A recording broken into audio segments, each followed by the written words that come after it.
हम लोग structure of atom की एनसीईआरटी की रीडिंग कर रहे हैं। तो अब हमारा टॉपिक आता है charge to mass ratio of electron. इसके पहले हम लोग इसके पहले का टॉपिक जो है ऑब्जेक्टिव्स और सब atomic particles, discovery of electron, ये सब पढ़ चुके हैं। कैथोड रे एक्सपेरिमेंट भी पढ़ चुके हैं। तो आप लोग अगर नहीं पढ़े हैं तो कैथोड रे एक्सपेरिमेंट इम्पॉर्टेंट है, उसका 5 मिनट का भी वीडियो बना है, आप उसे देख सकते हैं। और अब जो हम पढ़ने जा रहे हैं ये बहुत ही ज़्यादा इम्पॉर्टेंट है। एनसीईआरटी की इसमें एक एक लाइन जो है इम्पॉर्टेंट है और इसमें से एक एक लाइन से ही क्वेश्चन पुट अप होते हैं। तो चलिए समझते हैं। Charge to mass ratio of electron. In 1897, British physicist J.J. Thomson measured the ratio of electrical charge E to the mass of electron ME by using cathode ray tube and applying electrical and magnetic field perpendicular to each other as well as the path of electrons. 1897 में British physicist J Thomson ने electrical charge का ratio mass of electron के से major किया था E/ME। Cathode ray tube का इस्तेमाल करके इलेक्ट्रिकल और मैग्नेटिक फील्ड दोनों को अप्लाई किया था, लेकिन दोनों को एक दूसरे के परपेंडिकुलर अप्लाई किया था, मतलब 90 डिग्री पर अप्लाई किया था। अगर आप यहाँ देख रहे हैं तो ये इलेक्ट्रिकल फील्ड है और ये मैग्नेटिक फील्ड है और दोनों एक दूसरे के क्या है, परपेंडिकुलर हैं। जहां से इलेक्ट्रॉन का पाथ जा रहा था उसके जस्ट परपेंडिकुलर क्या किया था, इलेक्ट्रॉन के पाथ के परपेंडिकुलर इलेक्ट्रिकल और मैग्नेटिक फील्ड अप्लाई किया था। Thomson argued that amount of deviation of particles from their path in the presence of electrical or magnetic fields depend upon। Thomson ने ये बताया कि जो अमाउंट ऑफ डेविएशन है, यानी कि जो कैथोड रे जाएगा वो कितना डेविएट होगा अपनी पाथ से, वो उसके इलेक्ट्रिकल और मैग्नेटिक फील्ड पर डिपेंड करेगा। The magnitude of negative charge on particle, greater the magnitude of the charge of the particle, greater is the interaction with the electrical or magnetic field and thus the greater is deflection। कह रहा है कि अगर जितना ज्यादा charge होगा, charge का magnitude जितना ज्यादा होगा, उतना ही ज्यादा वो इलेक्ट्रिकल और मैग्नेटिक फील्ड से इंटरेक्ट करेगा और उतना ही ज्यादा वो डिफ्लेक्ट होगा इलेक्ट्रिकल और मैग्नेटिक फील्ड की तरफ।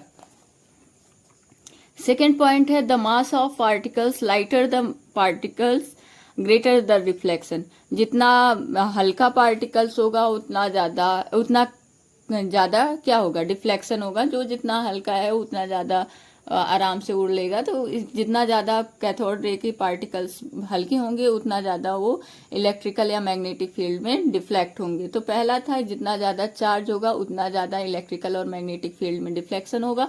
सेकेंड पॉइंट है कि जितना हल्का मास होगा पार्टिकल्स का उतना ही ज्यादा डिफ्लेक्शन होगा, यानी मास के इनवर्सली प्रोपोर्शनल है और चार्ज के डायरेक्टली प्रोपोर्शनल है।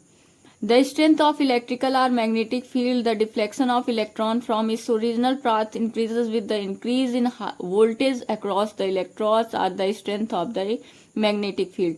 कह रहा है कि इलेक्ट्रिकल और मैग्नेटिक फील्ड की जो स्ट्रेंथ है वो इलेक्ट्रॉन की ओरिजिनल पाथ से डिफ्लेक्शन कितना होगा, जितना ज़्यादा हम वोल्टेज में इंक्रीज करेंगे उतना ज़्यादा इलेक्ट्रॉन जो है अपनी ओरिजिनल पाथ से डिफ्लेक्ट होंगे।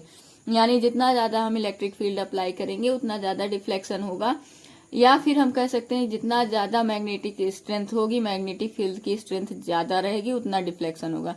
यानी डिफ्लेक्शन दो चीजों के डायरेक्टली प्रोपोर्शनल है और एक चीजों के इनवर्सली प्रोपोर्शनल है। चार्ज के डायरेक्टली प्रोपोर्शनल है और इलेक्ट्रिक और मैग्नेटिक फील्ड के भी डायरेक्टली प्रोपोर्शनल है, जबकि मास ऑफ पार्टिकल्स के इनवर्सली प्रोपोर्शनल है। मास बढ़ाएंगे तो डिफ्लेक्शन कम होगा और मास घटाएंगे तो डिफ्लेक्शन ज्यादा होगा। When only electric field is applied, the electrons deviate from their path and hits the cathode ray at a point A। केवल जब इलेक्ट्रिक फील्ड अप्लाई किया जाएगा तो जो आप देख रहे हैं कैथोड रे जो जा रही है वो केवल इलेक्ट्रिक फील्ड की तरफ डेविएट होगी, ए की तरफ हो जाएगी। इसी तरह से कह रहा है similarly when only magnetic field is applied electron strike the cathode ray tube at point C. इसी तरह से अगर केवल मैग्नेटिक फील्ड लगेगी तो कैथोड रे से जो कैथोड रे जा रही है वो पॉइंट सी पर हिट करेगी। By carefully balancing the electrical and magnetic field strength, it is possible to bring back the electron to the path followed, as in the absence of electrical or magnetic field as they hit screen at point B. अगर हम दोनों को एकदम carefully balance कर दें, एक दूसरे के परपेंडिकुलर कर देंगे, तो जैसे कैथोड रे पहले सीधी रेखा में जा रही थी, पॉइंट बी पर हिट कर रही थी, वैसे ही सेम जब अगर ये दोनों बैलेंस हो जाएंगे, इलेक्ट्रिकल और मैग्नेटिक फील्ड, तो फिर ये अपनी पाथ बी पर जैसे हिट करती थी वैसे। Charge on electrons. R A Millikan 1868 to 1953 devised a method known as oil drop experiment 1906 to 1914 to determine the charge on the electron. R A Millikan का जो है मिल्कन का एक्सपेरिमेंट था, ये पूछा जाता है, डायरेक्टली पूछा जा सकता है कि ऑयल ड्रॉप एक्सपेरिमेंट किसने दिया था, ठीक है, या ये जो एक्सपेरिमेंट है किस पर होता है, तो हमको बताना है कि इलेक्ट्रॉन के चार्ज को डिटरमिन करने के लिए होता है, और इसको किसने दिया था, आर ए मिल्कन ने दिया था। या उल्टा करके पूछा जा सकता है कि आर ए मिल्कन ने कौन सा एक्सपेरिमेंट डिवाइस किया था, तो उसे कह सकते हैं oil drop experiment. He found that the charge on electron to be 1.6 into 10 की पावर माइनस 19 कूलॉम। तो इन्होंने बताया कि किसी इलेक्ट्रॉन पर जो चार्ज होता है वो इतना हो सकता है, और जो एक्सेप्टेड वैल्यू है इलेक्ट्रिकल चार्ज की होती -1.6022 इंटू 10 की पावर माइनस 19 कूलॉम।